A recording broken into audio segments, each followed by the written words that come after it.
प्रिय विद्यार्थियों, chemical kinetics class अपनी चल रही थी और केमिकल काइनेटिक्स में हमने फर्स्ट ऑर्डर की समाकलित वेग समीकरण और अवकलित वेग समीकरण देख ली थी। एक बार मैं आपको फिर से इसको, चूँकि हमें टॉपिक ही पढ़ना है तो उससे जोड़ देता हूँ। ये एक अभिक्रिया है। जब प्रारंभिक समय होता है तो उस समय पर हमने सांद्रता R0 मानी है। इसको हम A भी मान सकते हैं। कुछ समय के पश्चात R हो जाएगी, A माइनस एक्स रह जाएगा और x मोल पी के, बिल्कुल जैसा जीरो ऑर्डर में किया है। प्रथम कोटि की अभिक्रिया जिसमें अभिक्रिया वेग किसका होता है? अभिकारक के प्रथम घात के समानुपाती। शून्य कोटि की है तो शून्य, प्रथम है तो प्रथम घात के समानुपाती। अभिकारक ये रहा, सांद्रता ये रही, तो इसके समानुपाती आ गया। इसके बाद वही सिस्टम है, समानुपाती हटाया, वेग स्थिरांक लगाया, आर वाली टर्म एक जगह, इनका हमने क्या कर लिया? अवकलन कर लिया। अवकलन थे, अवकलन का समाकलन किया। यहाँ पे समाकलन करने पर आ जाएगी, ये लिख रहा समाकलन करने पर। समाकलन करने पर ये हुआ। इसका जो समाकलन होता है, कल बताया था, dx बटे x का समाकलन होता है log x, ये लिखा हुआ। तो ये अपने पास log nr माइनस के टी प्लस सी। उसके बाद t बराबर 0 पर सांद्रता कितनी होती है? r का मतलब कितना हो जाता है? t बराबर 0 पर r0। इस आधार पर अपन ने ये सारी समीकरण निकाल ली थी। तो हम लोगों के पास दो तरह की अभिक्रियाएं हो गई हैं। दोनों का तुलनात्मक अध्ययन देख लेते हैं। अभी तो एक बार फर्स्ट ऑर्डर को देखते हैं, इसमें और अर्धायु काल और निकालना है अपन को, कैसे निकालते हैं।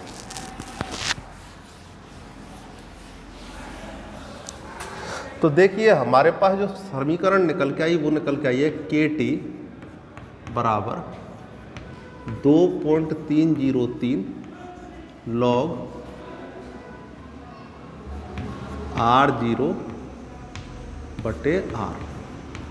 ठीक है, इसको RT लिख दो, टी टाइम के बाद केवल R लिख दो, तो ये टी टाइम के बाद शेष बची सांद्रता है। या फिर इसको लिखा जा सकता है 2.303 log A बटे A माइनस एक्स। ठीक है, ये हमने माना ही था प्रारंभिक सांद्रता A मोलर है और T समय के बाद x मोल टूट जाते तो रह कितनी जाएगी? A minus x. ये बात हमारी हो चुकी थी। ये आ गई हमारे पास कौन सी समीकरण? अर्धायु, सॉरी, ये तो है वेग समीकरण। आपसे कहा जाए, कई बार पेपर में डायरेक्ट पूछ लेता है कि इसकी प्रथम कोटि अभिक्रिया की समाकलित वेग समीकरण लिखिए। तो ये आ गई। अब देखें, हम लोगों को क्या निकालना है? अर्धायु काल। अर्धायु काल।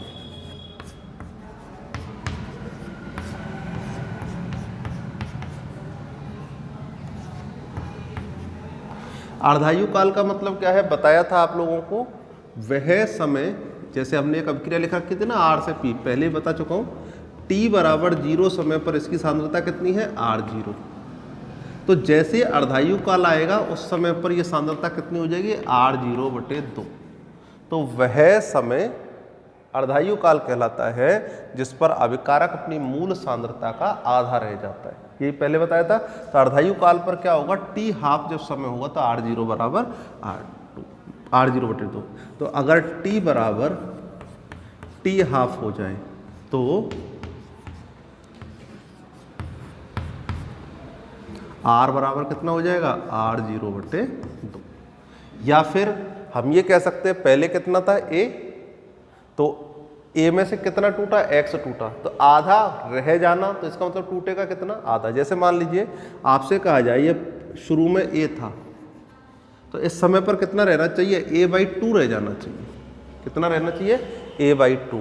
तो A माइनस एक्स बराबर कितना आ जाएगा? A/2 हो जाना चाहिए। बोलो, होना चाहिए कि नहीं होना चाहिए? तो इस प्रकार से आधा हिस्सा टूट जाता है। तो ऐसे को मान सकते हैं, तो चाहे तो इससे कर लो चाहे उससे कर लो, किसी से भी कर सकते हैं। तो के टी बराबर 2 के टी हाफ।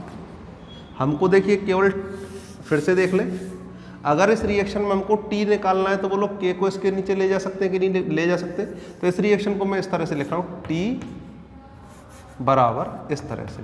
के को इधर ले आओ तो के टी के रूप में हो जाता, नहीं तो ये टी के रूप में हो जाता है। तो टी की जगह हमको क्या लेना है? टी हाफ बराबर, अब देखें मान रखते चलते, 2.303 बटे के लॉग R0, तो R0 ही रहेगा, और ये आ जाएगा कितना? R का मतलब कितना है? R0 बटे 2। ठीक, इसको सॉल्व करेंगे तो R0 से R0 कट जाएगा, 2 ऊपर चला जाएगा, चीज़ आ जाएगी निकल करके T½ बराबर 2.303 लॉग R0 से R0 कट गया, 2 ऊपर आ जाएगा तो ये log 2 रह जाता है। ठीक है, गणित है ये, इसको देख लेना। अब देखो log के मान जो होते हैं वो हमें क्या करने पड़ते हैं, निकालने पड़ते हैं। तो log 2 का मान आपको ध्यान रखना है, log 2 का मान होता है 0.3010, log 2 का मान है 0.3010। तो इस मान को log 2 में रख देंगे, क्या आ जाएगा, बटे के चल ही रहा है, ये आ जाएगा T½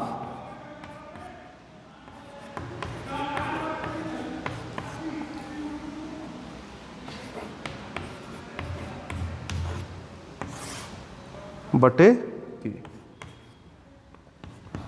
अगर इसको करके देखेंगे तो आपके पास आ जाएगा 0.693 बटे के। तो ये आपके पास आ गया अर्धायु काल। ठीक है, तो फिर से देख लें, कुछ भी नहीं है अर्धायु काल, वह समय जिसमें अभिकारक अपनी मूल सांद्रता का आधा रह जाता है। तो R बराबर हो गया R0/2, फिर हमने केवल मान रखे और मान निकाल के अर्धायु काल निकाल गया, तो ये हमारे पास अर्धायु काल का सूत्र आ गया। ठीक, तो इस प्रकार से हमारे पास 2 रिएक्शन है, 2 रिएक्शनों से रिलेटेड 2 चीज़ें हैं। एक तो क्या चीज़ है, वेग समीकरण, और दूसरी क्या चीज़ है, हमारे पास है अर्धायु काल। अब मैं इन दोनों को समाहित करके लिख रहा हूँ, क्योंकि आज हमें कुछ न्यूमेरिकल पोर्शन इसका करेंगे। एक बार मैं इसको लिख देता हूँ। इनका देखिए अभी से ग्राफिकल पोर्शन और है। ग्राफ में यहाँ पे इसलिए नहीं समझा रहा क्योंकि वो थोड़े से क्लिष्ट ग्राफ हैं और आपको समय लगेगा, तो ज़्यादा अच्छा है उनको ऑफलाइन क्लास में हम डिस्कस कर लेंगे। फिलहाल अपन देख लेंगे, और नहीं तो इस चैप्टर के लास्ट में आपको ग्राफ बता दूंगा, उनसे आपका कोई काम बाधित नहीं होगा, किसी तरह की बाधा नहीं आएगी। तो देखें, 2 ऑर्डर है, एक तो है हमारे पास 0 ऑर्डर की, ठीक है, और एक रिएक्शन है हमारे पास फर्स्ट ऑर्डर की। इनसे रिलेटेड कितनी बातें आपकी जरूरी हैं, डेरिवेशन आपको आते हैं, अच्छी बात है, आप सीख गए होंगे डेरिवेशन कैसे होते हैं। तो सबसे पहले हमारे पास अवकलित वेग समीकरण कैसे लिखते हैं, dr/dt बराबर kr⁴। बोलो, ये लिखा था शून्य कोटि के लिए, या इसी को लिख सकते थे dx/dt बराबर k a-x⁴। अगर x की टर्म में लिए तो ये वाली, तो ये तो क्या हो गई अवकलित वेग समीकरण। इसके लिए क्या हो जाएगा, dr/dt बराबर k r, और इसके लिए dx/dt के रूप में लिखें तो बराबर k, और घात कितना आ जाएगी, अब 1 आ जाएगी। अंतर क्लियर दिख रहा है, यहाँ पे 0 घात है और यहाँ पर कितना है, 1 घात है। दूसरा देखें, ये तो पहली हो गई अवकलित समाकलित वेग समीकरण, तो वो आ जाएगी x बराबर kt। क्या आती है, x बराबर kt। या फिर अगर उस टर्म में निकाल के देखते हैं तो देखिए ये आएगी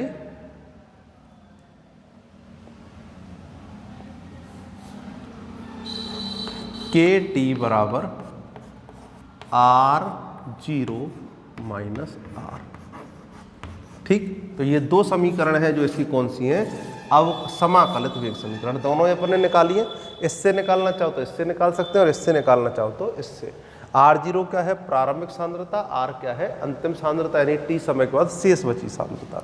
एक इसका अर्धायु काल निकाला था, T½ बराबर कितना आया था, तो ये आया था r0/2। ठीक है, r0/2 के इस तरह से आया था इसका अर्धायु काल। तो ये हमारे पास बात यहाँ तक आ गई। अब फर्स्ट ऑर्डर के लिए देख लेते हैं। इसके लिए अवकलित वेग समीकरण ये हो गई। समाकलित देखते हैं, तो समाकलित क्या है, kt बराबर 2.303 log r0/r, या फिर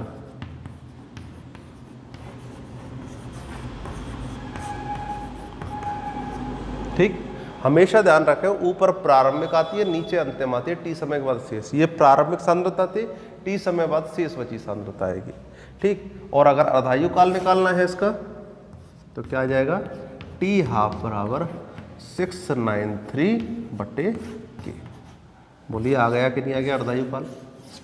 तो इस तरह से हमारे पास ये 3 टर्म है, तीनों चीज़ों के बारे में हमको आना चाहिए। अब आपसे पूछा जाए,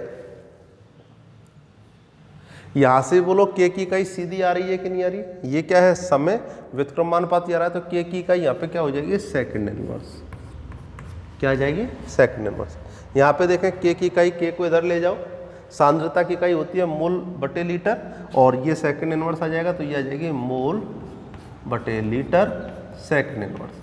किसकी इकाई है, K की इकाई है, इसकी नहीं है। T की तो कितनी होती है, सेकंड या मिनट होती है। तो ये इनकी इकाइयाँ हैं। मैं फिलहाल इनको तो हटा रहा हूँ क्योंकि हम इस चैप्टर पे, इस टॉपिक पे चर्चा कर चुके थे इकाई निकालने के में। ये आपके पास आया। अब दोनों रिएक्शनों में खास बात देखिए, जीरो ऑर्डर में देखिए ये क्या चीज़ है, अभिक्रिया वेग। बोलिए क्या अभिकारक की सांद्रता पर निर्भर कर रहा है क्या, तो उत्तर है नहीं कर रहा, क्योंकि घात कितनी आ रही है, 0, और इसका उत्तर 1 हो जाएगा, R0। तो जब सांद्रता है ही नहीं तो इसका मतलब अभिकारक की सांद्रता पर निर्भर नहीं करता। तो यहाँ तो देखने पे आता है कि अभिक्रिया वेग अभिकारक की सांद्रता पर निर्भर नहीं करता है, इसकी घात आ गई 0।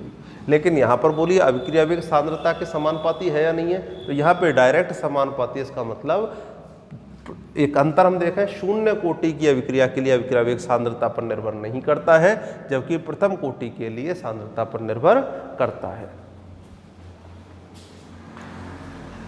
अब देखते आगे, दूसरा अंतर देखें इसका अर्धायुकाल का। बोलिए अर्धायुकाल सांद्रता पर निर्भर कर रहा है कि नहीं कर रहा, तो आप देखते हैं डायरेक्ट सामने आ रहा है, तो ये टी हाफ जो है समानुपाती आ गया R0 के। तो शून्य कोटि की अभिक्रिया के लिए अर्धायुकाल अभिकारक की सांद्रता पर निर्भर करता है, समानुपाती है। लेकिन बताइए यहाँ के अर्धायुकाल में कहीं सांद्रता है कि नहीं, नहीं है। इसका मतलब प्रथम कोटि का अर्धायुकाल सांद्रता पर निर्भर नहीं करता। तो हमारे पास देखो दो विरोधाभासी है, अभिक्रिया वेग सांद्रता पर निर्भर नहीं करता, अभिक्रिया वेग सांद्रता पर निर्भर करता है। अर्धायुकाल सांद्रता पर निर्भर करता है, अर्धायुकाल सांद्रता पर निर्भर नहीं करता। तो ये हमारे पास एक तरह की व्यवस्था बन गई है। तो इसे हम जीरो ऑर्डर और फर्स्ट ऑर्डर के लिए कह सकते हैं। सामान्यतः इस हिस्से से न्यूमेरिकल आता है, डेरिवेशन के चांस बहुत कम है, और उसमें भी विशेषकर प्रथम कोटि अभिक्रिया से ज़्यादा पूछा जाता है। तो मैं आपको 1 या 2 क्वेश्चन इसके करके बताता हूँ कैसे करते हैं। तो एक क्वेश्चन है, किसी अभिक्रिया में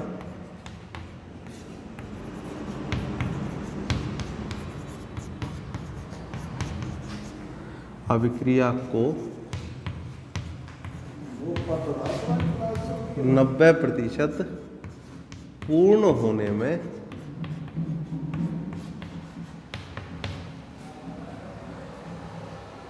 90% पूर्ण होने में कितना समय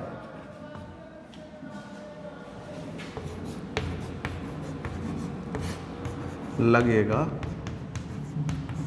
यदि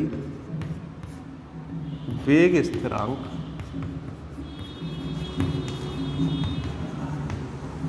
वेग स्थिरांक 2.5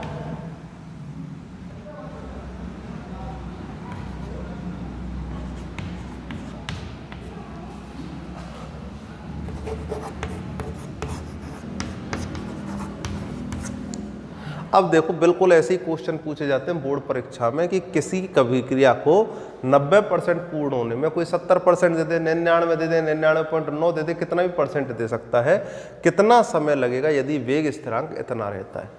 तो आपके पास असल में अब समस्या क्या पैदा हुई है, नई समस्या ये है कि सब हमारे पास 2 तरह की अभिक्रियाओं के सूत्र हैं, एक तो जीरो ऑर्डर के और एक है फर्स्ट ऑर्डर के। तो पहली चीज़ तो हम जीरो ऑर्डर का लगाएंगे यहाँ पे या प्रथम ऑर्डर का लगाएंगे। तो देखो अधिकतर क्वेश्चनों में तो वो यहाँ लिख के देता है, जैसे मैंने लिखा ना किसी अभिक्रिया, तो वो ऐसे लिखता है एक प्रथम कोटि की अभिक्रिया में, तो लिख करके दे दे जब तो दिक्कत ही नहीं है। ठीक है, जब तो आपको तुरंत एक ही सूत्र है, KT बराबर 2.303 log R0/R, ये लगाना है। लेकिन उसने क्या किया है, लिख करके इसमें कहीं भी जीरो या प्रथम का जिक्र नहीं है। तो आपके पास उत्तर आता है, सब अब हम कहाँ से पहचान करें? तो हमेशा जो वेग स्थिरांक है उसके मात्रक से पहचान हो जाएगी कि अभिक्रिया की कोटि क्या है, एक है, या अभिक्रिया की कोटि जीरो है। आपने देखा था जीरो ऑर्डर के लिए क्या होता है, मोल बटे लीटर गुणा सेकंड इनवर्स, और फर्स्ट ऑर्डर के लिए वेग स्थिरांक का मात्रक क्या होता है, सेकंड इनवर्स। तो आप देख सकते हैं इस मात्रक में मात्रक क्या है, इस चीज में वेग स्थिरांक में सेकंड इनवर्स है। तो ये कौन से ऑर्डर की रिएक्शन है, फर्स्ट ऑर्डर की। क्लियर है? दोबारा सुन लें जो बात मैंने कही है।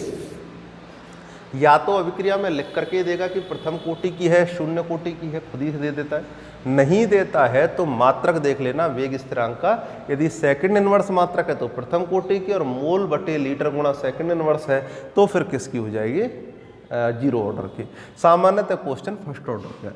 फर्स्ट ऑर्डर आते ही चाहे कोई भी क्वेश्चन हो न्यूमेरिकल संबंधी, अर्धायु काल को छोड़ करके जब आपको यही सूत्र काम में लेना है। एक अर्धायु काल का आएगा तब तो आपको सीधा ही सूत्र लगाना है, टी हाफ बराबर 0.693 बटे के, तो सीधा लगाना है। नहीं हो तब आपको ये सूत्र लगाना है, और कोई भी सवाल है तो ये क्या जाएगा,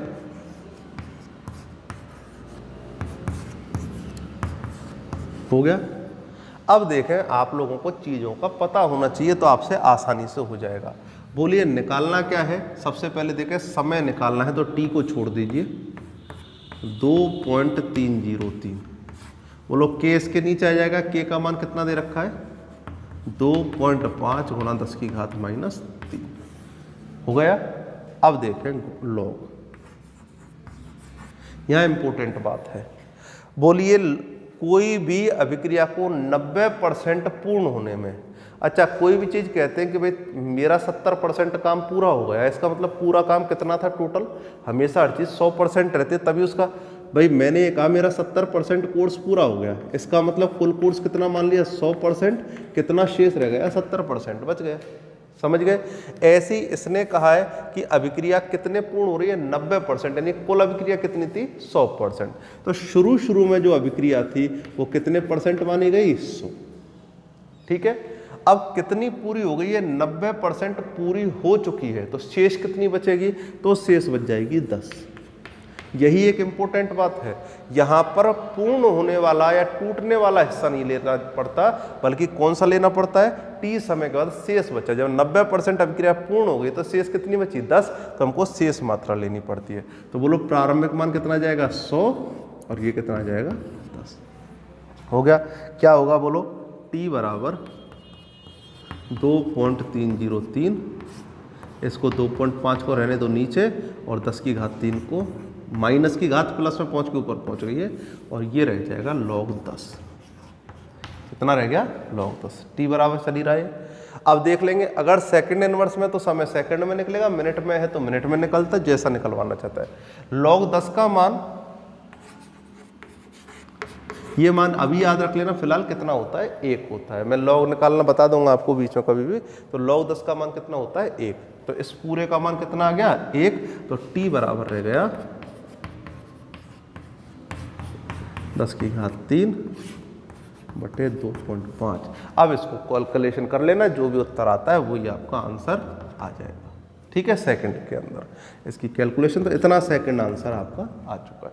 बात समझ में आ गई होगी, बिल्कुल आसान तरीका है। बस आपको यही ध्यान रखना है कि ये शेष बची वाली सांद्रता लिखनी है। हो गया, तो इस तरह से आप क्वेश्चन को देख लीजिए। सेम ऐसे ही है। अब यहाँ पे कितनी मात्रा, आप एक काम करना, आपके लिए सुविधाजनक भी रहेगा। यहाँ पर आप कभी तो 40% रख के देख ले, कभी 60%, और इसी प्रकार से आप शून्य कोटि के लिए भी इस अभिक्रिया को कर सकते हैं। मान बदल देना, और ऐसे न्यूमेरिकल है, इसके अलावा कोई तरह के न्यूमेरिकल नहीं है। तो आज की चर्चा हम यहीं समाप्त करते हैं, बाकी चर्चा अगली क्लास में। Thank you.